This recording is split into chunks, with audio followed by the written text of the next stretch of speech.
I, 23 male, am one of 7 kids. There's Lydia, 31F, Josh, 28 meters, Leo, 25 meters, me, then Aaron, 21F, Nadia, 18F, and the surprise child Lexi, 4F. With that many siblings, it's easy to get lost in the crowd. Some of us have our positions, so to speak. Lydia's the oldest, Lexi's the baby, I have a kid, yes, that's my descriptor. Op, gave us a grandchild. Aaron is the golden child. She was the last planned child, the one supposed to tie up our family. She was born premature, so I understand that my parents coddled her to an extent, but it's more than that now. Erin's getting married and recently told us that she's brought the date forward due to a cancellation. No big deal, it just means they're getting married sooner. But the new date lands on the date of Nadia's HS graduation. Erin was sympathetic, but said she's already committed to the date. They've printed the invitations. My parents normally go overboard on our HS grads, but they said that they just have to miss Nadia's. We were all sympathetic, but it wasn't intentional. Or so I thought. But Nadia later told me and Leo that she was there when Erin got the call about the cancellation and told Erin that she was graduating that day, but Erin just laughed and accepted the date anyway. This, as much as I hate to admit it, sounds like a very Erin thing to do. She booked her engagement part for the night of Nadia's 18th birthday. Luckily, she wasn't celebrating until the weekend. She announced her engagement at my oldest sister's wedding anniversary. Everything is about her. I confronted Erin about this, and she said that Nadia's HS graduation didn't matter. She wanted to get married to the love of her life sooner, and our family had been to plenty of HS graduations at this point, anyway. She said something like, "We still have Lexi." But here's what gets me the most, Nadia's been looking forward to this for so long. She's watched all of us graduate and have these huge celebrations thrown by our parents. I asked Nadia what she wanted, and she said she wanted to have her day. So, I told my family that me and Nadia won't be attending the wedding. Leo has also dropped out. Everyone's angry. Erin's furious, and I didn't make it better by telling her that I could watch our other siblings get married, since it's all the same in her eyes. Mom's trying to convince me to come to the wedding because graduation isn't as important, but I feel like if I don't do this then it sets a precedent in Nadia's life that she's always going to mean less than Erin. I've had messages calling me an asshole, an idiot, etc. They're telling me to step up and be a good brother, but that's what I'm doing. My son is supposed to be ring bearer, but with how my family is reacting, I'm considering pulling him out of the wedding, too. My dad's told Nadia he'll take her to dinner after the wedding. Nadia's currently staying with me because mom won't stop cornering her. Update 1.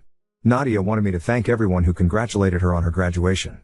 She was overwhelmed by the support you all gave her, especially after she faced such opposition from our family. So, let's start. Last Friday, Leo and I went to speak to our parents and Erin.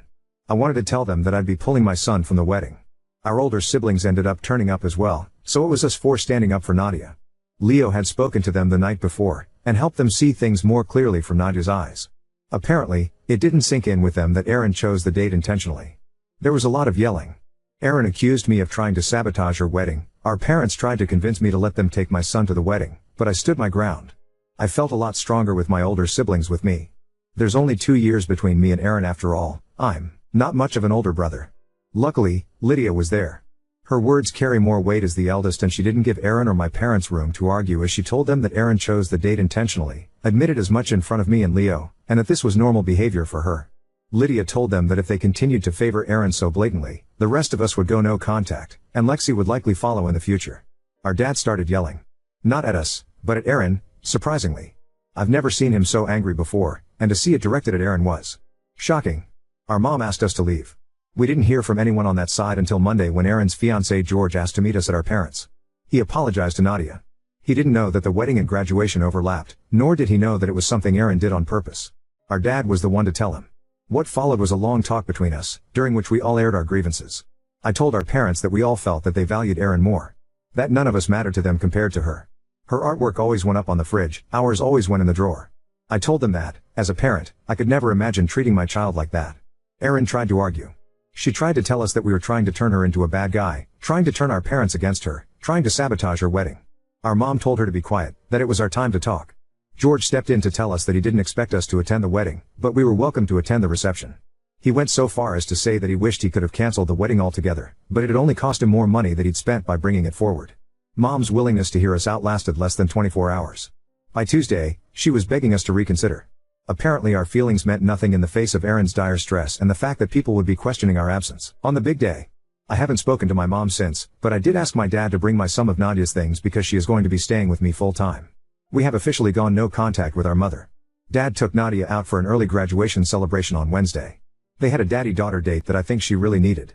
He apologized for a lot of things and told her he wanted to do the same with the rest of us. But Wednesday was about her. I'm happy she got that one-on-one time with him. She was happy coming home to me. In our sibling group chat, she said that she really thinks Dad is going to try to mend bridges with us, even if Mom won't. Dad also turned up early yesterday morning, I'm talking 6:30 a.m., to give Nadia flowers. He told her that he was proud of her. George even called while he was getting ready for his big day to congratulate Nadia, which I really appreciated. We didn't hear from Mom or Aaron. Our paternal grandma ended up coming to the graduation with us. It was a great day. Like, a really great day. We didn't think about the wedding, didn't think about Aaron. We just had fun together. My son got to wear his aunt's cap and gown and nearly drowned in the fabric. Our grandma tried on the cap, too. We took photos and sent them to our dad, who posted them in a Facebook post he wrote to congratulate both Aaron on her wedding and Nadia on her graduation, and we laughed about how it must have pissed off our newly wedded sister. We went out for dinner and we, as siblings, gifted Nadia money for a week away with her best friend, which somebody suggested in a comment on the initial post. I texted George my congratulations. Despite everything, I do hope he and Aaron are happy together. While she might not love us, I don't doubt that Aaron loves him. Yes, she wants her spotlight and her moment, but I don't think she's marrying him just for that. Bringing the wedding forward? Sure, that's a hugely malicious tactic to bring herself more tie-in. Marrying him for the sake of having a wedding? She isn't that type of narcissist. As of right now, I plan on staying no contact with my mom unless she makes some big changes. This is a sentiment shared not only by the majority of my siblings, but is also encouraged by our dad and grandma. She's tried reaching out to me and my partner, mostly berating us for not attending the wedding and accusing us of planning to keep her grandchild away from her. At the moment, our summer looks busy. We're planning on filling it with as many family outings as possible before Nadia leaves for college. We've also got Josh's 29th birthday to plan. Our dad's even joining in. This might cause a bigger rift between him and Mom, but for now, at least, it looks like we're his priority. Lydia's threat really did something to him. Thanks everyone who left comments on the original post. I know they really cheered Nadia up when she was worrying about whether or not she was doing the right thing by choosing herself. Part of me wishes we could have taken this stand earlier, but it took us a while to find our voices. Looking into the future, I do see 2 empty spaces at my own wedding, but I also see 5 siblings cheering my on. I'm happy with that. Oop, Dad's currently filling his calendar with one-on-one days with all of us. I think Lydia's next up on his list. She definitely deserves it. My son did look adorable, but I may be biased there. Haha, Josh's birthday is at the very end of July, so we've got time yet. It's surprisingly less stressful without our mom's involvement. Who would have thought? Oop, where we're at currently, we have no plans to involve them regardless. Josh has even asked Dad not to tell them about any plans we make, and Dad has agreed. I hate that he's in the middle like this, but as long as he wants a relationship with all of his children, the middle is where he's going to have to be. Erin's supposed to leave for her honeymoon in the next few days, so I'm interested to see what Mom will fare now that none of her backup children are speaking to her, aside from Lexi, of course. Oop, Erin moved out about a year ago, but I know she visits our parents a lot. I think they live pretty close. I have never been to Erin's place nor will I ever willingly go there. Update 2. Bear in mind, a lot can happen in 5 months, and that's definitely true for this. Let me start off with July. Erin and George went on their honeymoon, and their absence sent our mom into a frenzy.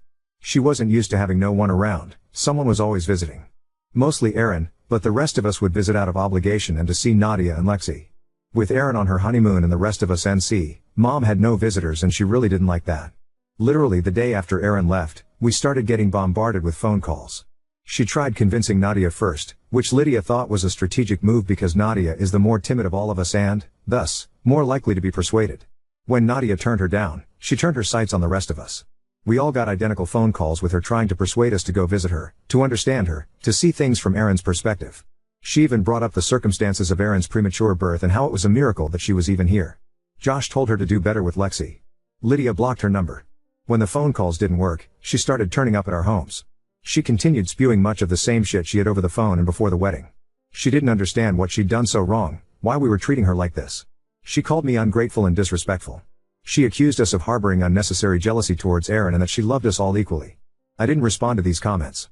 I was just trying to prevent her from going inside and saying the same things to Nadia, who was with my partner and son in the living room.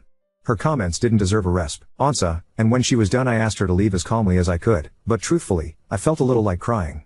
But who wouldn't feel shitty with their mom yelling in their face like that, trying to downplay years of pain and calling it unnecessary jealousy? My siblings and I have been let down time and time again by her and our dad ever since Erin was born.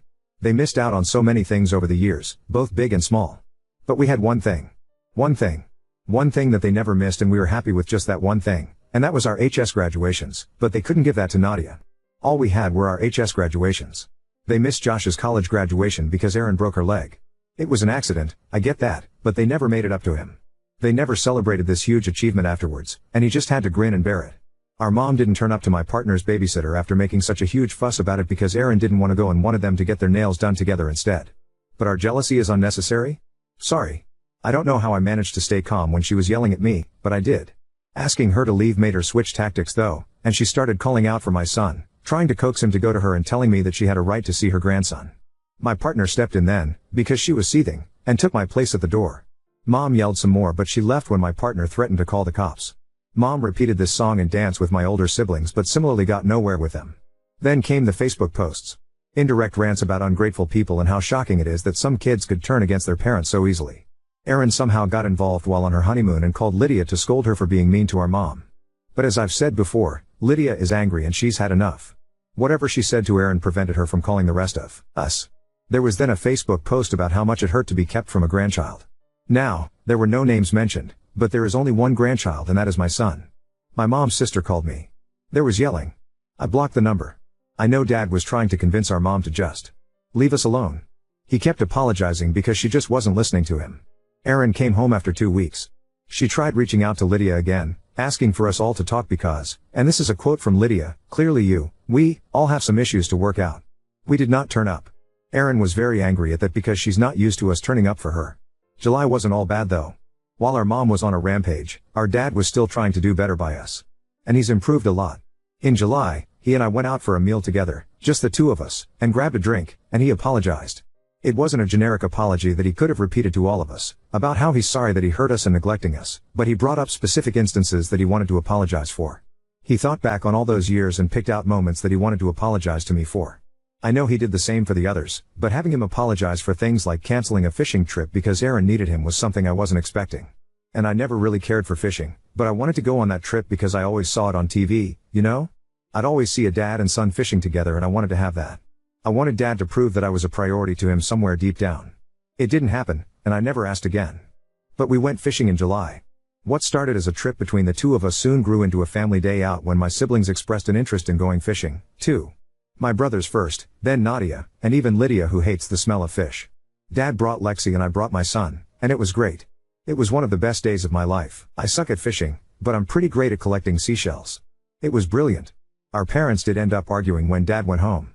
I wasn't there, so I don't know every little detail, but from what Dad told me, the argument was mostly because Mom didn't understand why we were still in contact with him and not her.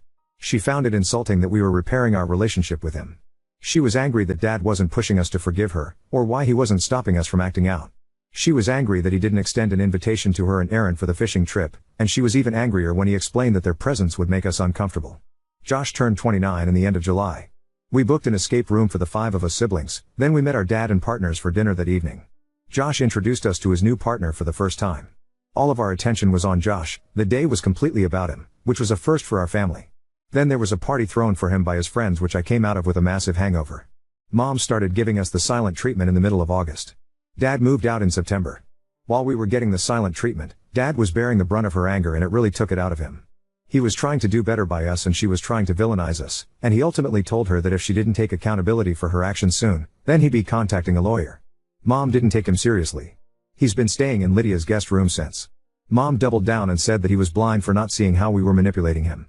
Unlike the rest of us, Dad obviously still has regular contact with Erin, and according to him, she's even told Mom to reconsider. Unsurprisingly, Erin's involvement is what got Mom to relent.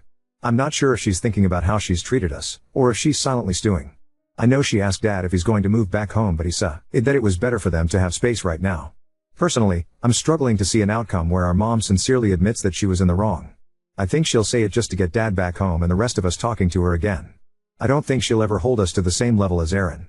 In brighter news, there's officially less than a year left until my own wedding. Currently, there is no place for my mom or Erin. My partner Jade and I are having our fathers wear ties that match me and my groomsmen, something I originally didn't plan to do, but I'm happy with the change. Nadia's settled in at college. She's made some new friends with kids in her classes, and she's enjoying. She's happy. Even though we have an active group chat, she FaceTimes me every few days just to talk. Most of what she says I've already read in the GC, but I'm always willing to listen to her stories again. Nadia never used to talk this much. She looks a lot happier now than she did 5 months ago. Now on to second story. Sister bailed on my wedding, now she wants my help with her baby shower and gets mad when I say no. My, 29F, sister, 27F, and I have always been pretty close, or so I thought. Last year, I got married to the love of my life, and we had a small, intimate wedding. My sister was supposed to be my maid of honor, but she never showed up. No call, no text, nothing. I was devastated, but I tried to focus on the day and not let it ruin things. Later, she explained that she had a panic attack and couldn't handle the pressure. I understood and tried to be supportive, but it still hurt that she didn't even try to let me know.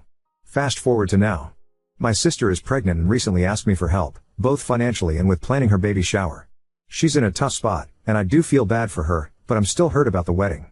I told her that I'm not in a position to help her right now, and she got really upset, saying that I'm being selfish and holding a grudge. Now, my family is divided. Some say I should let it go and support her, while others think it's fair for me to be upset. So, Ada for refusing to help her? Update 1. After much reflection, I decided to address the issue directly with my sister. I arranged a meeting with her, aiming to have an honest and open discussion about her absence from my wedding. I felt it was important to articulate how deeply her actions affected me, particularly since she was supposed to be my maid of honor. During our conversation, I started by expressing how hurt and disappointed I was by her not showing up and not even attempting to contact me on the day of the wedding. I told her that her absence, especially given her role, was devastating and made a significant impact on my special day. I stressed that her lack of communication made the situation even more painful. My sister's reaction was quite defensive. Instead of acknowledging the hurt she caused, she focused heavily on her panic attack. She claimed that her mental health crisis was so overwhelming that she couldn't manage to reach out, and she expected this to be sufficient justification for her absence. She repeatedly said that I should understand how debilitating her condition was and suggested that I was being unreasonable for holding on to my feelings. I tried to explain that while I understood she was dealing with a serious issue, the lack of communication and the absence on a major day in my life left me feeling abandoned and unsupported. I emphasized that acknowledging the impact of her actions was crucial for moving forward and rebuilding our relationship. The conversation took a frustrating turn when my sister shifted focus to her current struggles. She is pregnant and dealing with financial difficulties, which she attributes to her baby daddy's lack of involvement. She asked for my help with her baby shower and financial support, framing it as a dire need given her challenging circumstances. It became apparent that she was relying heavily on others to make up for her baby daddy's shortcomings. When I mentioned that I wasn't in a position to help financially or with the baby shower, she became upset and accused me of being unsupportive and selfish. She argued that my refusal to help, given her current situation, was further evidence of me holding a grudge. She suggested that families should come together in times of need, even if past grievances haven't been fully resolved. Throughout the discussion, my sister's approach felt dismissive. She seemed to believe that her current struggles should overshadow the past issues and that I should put my feelings aside to support her. Her defensiveness and lack of genuine remorse made it difficult to see a path forward where both of our concerns could be addressed. My parents, who were informed about the situation, have been urging me to be more forgiving and supportive. They believe that families should come together, especially in difficult times. Their perspective has been challenging, as it feels like they're minimizing my own hurt and focusing primarily on my sister's current needs. My husband has been a key source of support. He agrees with my decision to maintain boundaries and not provide support under the current circumstances. He feels that while empathy is important, my sister's failure to take responsibility and her tendency to blame others makes it difficult to justify helping her. In summary, I've decided to stand by my decision not to help with the baby shower or provide financial assistance. My sister's lack of genuine acknowledgement of her past actions and her tendency to deflect blame have solidified my choice. My family remains divided, with some members feeling I should be more supportive and others understanding my need to protect my emotional well-being.